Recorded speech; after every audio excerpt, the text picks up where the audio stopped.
Hello friends, last video में हमने सीखा कि हम किस तरह से डेटा फ्रेम बनाते हैं और इस वीडियो में हम सीखेंगे डेटा फ्रेम में अवेलेबल कुछ विशेष फंक्शंस के बारे में, जैसे modifying objects, sorting data, transpose, save data frame to CSV, head and tail function, इसके अलावा भी बहुत कुछ।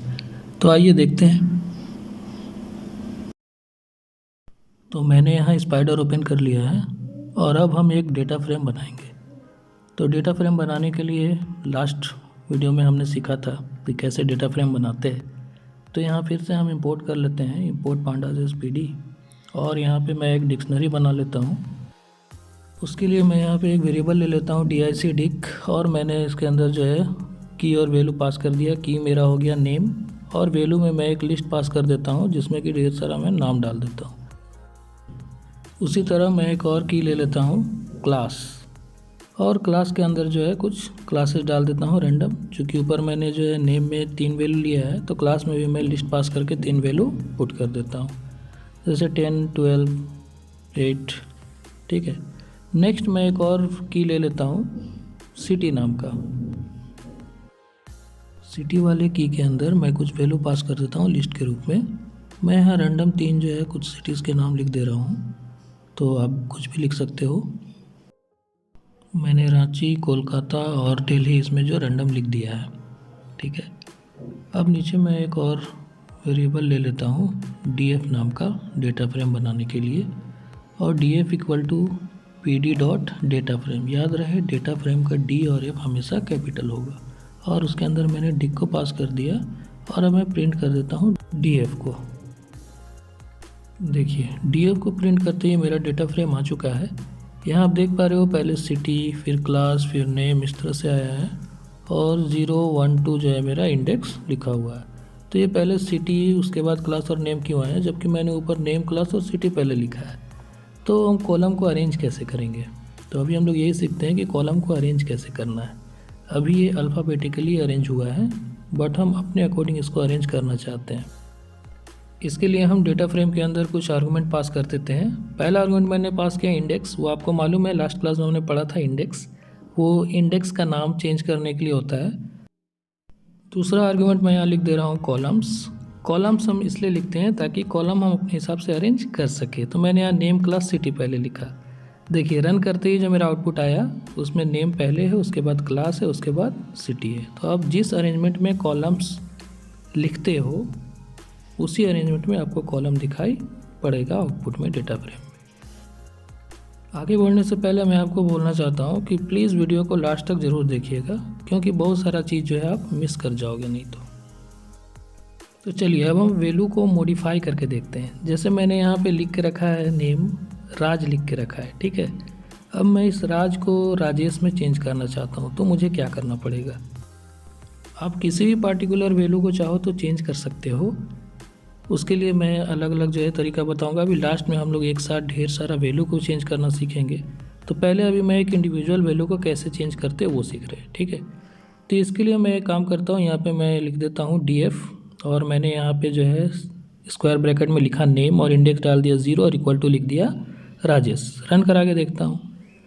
देखिए ये जो रन हुआ यहाँ पे आपको कुछ जो है नीचे दिख रहा है कि आउटपुट नहीं है, बट ऐसा नहीं है। ये आउटपुट आपका आया है। मैं इसे ऊपर करके आपको दिखाता हूँ कि वो नाम चेंज हो गया है। ये इसलिए ऐसा दिखा रहा है क्योंकि ये जो मेरा वैल्यू है ये परमानेंट चेंज नहीं हुआ है। ठीक है। ये परमानेंटली डेटा फ्रेम में चेंज नहीं हुआ है, ये सिर्फ एक व्यू है, ये कॉपी नहीं हुआ है। ठीक है। तो आगे हम कॉपी कैसे करते हैं वो भी हम आगे सीखेंगे। ये सिर्फ मेरा व्यू है। ठीक है। इसीलिए आपको इस तरह का जो है डिस्प्ले हो रहा है। तो मैं ऊपर करके आपको दिखाता हूँ कि वहाँ पे राजेश जो है चेंज हुआ है या नहीं हुआ है। देखिए ऊपर जो आपका नेम है उसका पहला जो आपका इंडेक्स था उसमें आपका वैल्यू चेंज हो चुका है। तो चलिए अब हम आगे देखते हैं हेड और टेल फंक्शन।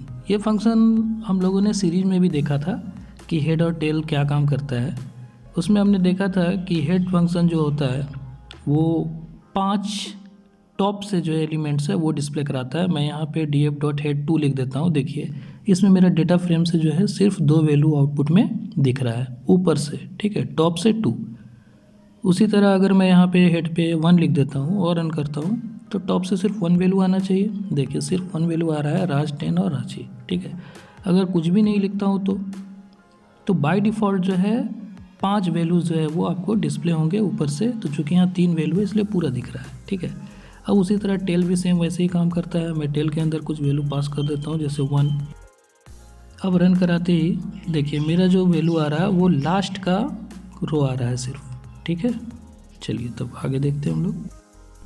अब हम देखेंगे इंडेक्स को सॉर्ट करना, वो भी रो वाइज और कॉलम वाइज। तो रो वाइज कैसे होगा, कॉलम वाइज कैसे होगा, हम देखते हैं। तो यहाँ पे मैं पहले लिख देता हूँ df, मैंने वेरिएबल एक ले लिया और उसमें लिखा df डॉट सॉर्ट इंडेक्स और एक्सिस इक्वल टू 0 में लिख रहा हूँ। तो एक्सिस 0 का मतलब यहाँ पे होता है रो वाइज, ठीक है। तो अभी जो मेरा अरेंजमेंट हुआ है वो रो वाइज अरेंज हुआ है। आप देख पा रहे हो इसमें A B C जो है वो पहले आया है, A पहले है, फिर B है, उसके बाद C है। और यहाँ पे मैं असेंडिंग में डाल देता हूँ फॉल्स। अब क्या होगा, अब देखिए अब पहले जो आया वो मेरा C आया पहले, उसके बाद B आया, उसके बाद A आया। तो बाय डिफ़ॉल्ट जो मेरा असेंडिंग होता है वो ट्रू होता है, उसको आप बाद में फॉल्स कर सकते हो, ठीक है। उसी तरह मैं यहाँ पे एक्सिस 1 कर देता हूँ, इसे मैं कॉपी कर लेता हूँ और अब रन करा के देखता हूँ। देखिए अभी जो मेरा आउटपुट आ रहा है ये भी आपका असेंडिंग ऑर्डर में ही आ रहा है। एक्सिस 1 का मतलब हो गया कॉलम, पहले सिटी, फिर क्लास, फिर नेम। अगर मैं इसे फॉल्स करना चाहूँ इसका असेंडिंग को, तो मैं वहाँ पे फिर जो है एक वैल्यू पास कर दूँगा, तो मेरा जो आउटपुट होगा वो फॉल्स हो जाएगा असेंडिंग में। देखिए असेंडिंग फॉल्स हो गया, तो अभी आपका डिसेंडिंग ऑर्डर में आने लगा। नेम पहले आया, फिर क्लास आया, उसके बाद सिटी आया। तो इस तरह से आप जो है रो को और कॉलम को सॉर्ट कर सकते हो। आई होप आपको इतना समझ में आ गया होगा। अब हम देखेंगे ट्रांसपोज। ट्रांसपोज क्या है? ट्रांसपोज करने के लिए हम कैपिटल टी का यूज़ करते हैं। देखिए मैंने जो लिखा df डॉट कैपिटल टी और df को रन कराया। अब देखिए आपको आउटपुट में काफ़ी डिफरेंस देखने को मिल रहा होगा। जो आपका कॉलम था वो आपका रो बन गया है और जो आपका रो था वो कॉलम के रूप में डिस्प्ले हो रहा है।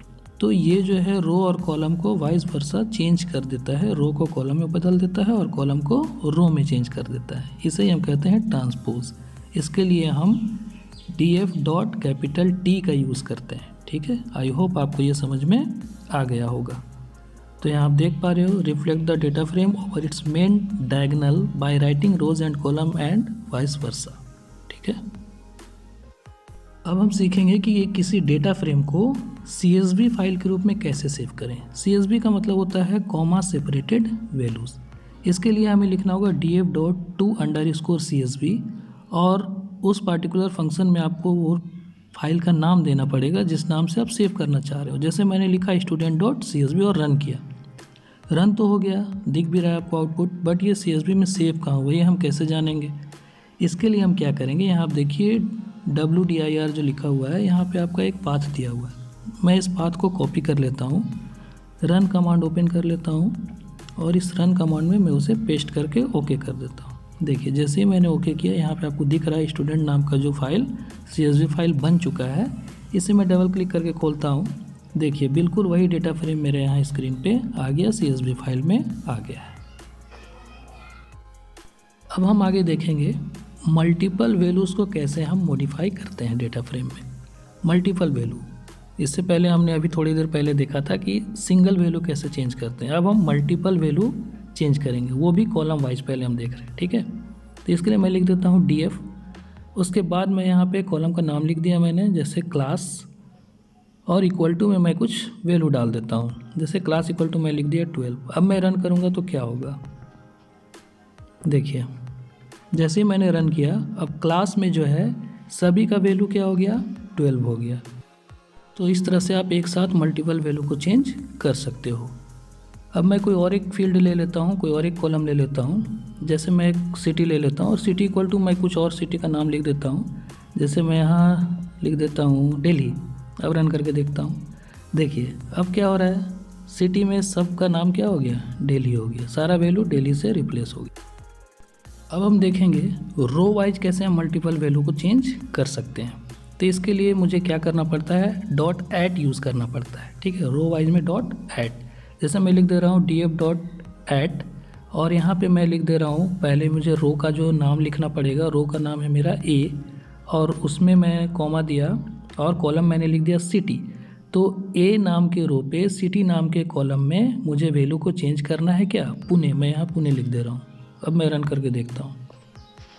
देखिए ए नाम का जो मेरा रो था उसमें सिटी में मेरा क्या हो गया, पुणे हो गया, जबकि ऊपर आप देख पा रहे हैं रांची था लिखा हुआ। ठीक है, तो इस तरह से आप रो वाइज मल्टीपल वैल्यू को चेंज कर सकते हो। जैसे मल्टीपल के लिए मैं क्या करता हूँ, यहाँ पे मैं कोलोन लगा देता हूँ। ठीक है, अब क्या होगा, कोलोन का मतलब हम पहले पढ़े हैं ऑल, मतलब सारा।